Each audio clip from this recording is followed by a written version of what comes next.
ကြီးကျိုးသွားပြီ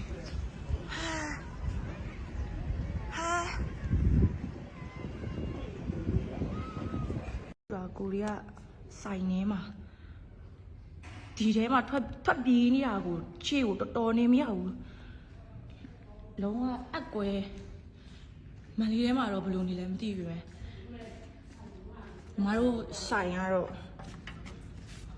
တော်ကိုအချင်းကြီးစိုးပြီးတော့ရှစ်ဖတ်ပြမဟုတ်လမ်းလိုက်တာအကွင်းကိုရီးယားကြောက်အားလန့်အားနဲ့ထွက်ပြေးပါတယ်ဆိုမှဘယ်နှမ်းမှပြေးကြမရှိဘူးဘယ်ပြေးလို့ပြေးရမှန်းမသိဘူးဒီကြီးတွေလည်း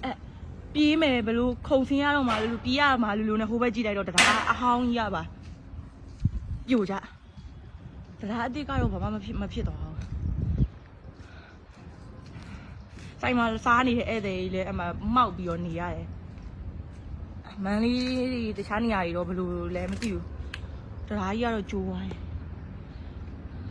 ဆိုင်မှာ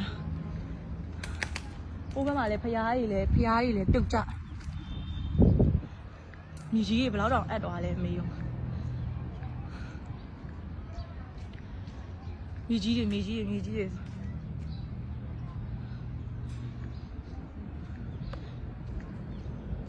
ကိုကဆိုင်ခန်းထဲမှာရောက်နေတာပြေးတာကိုကံကောင်းနဲ့ပဲပြောရမယ်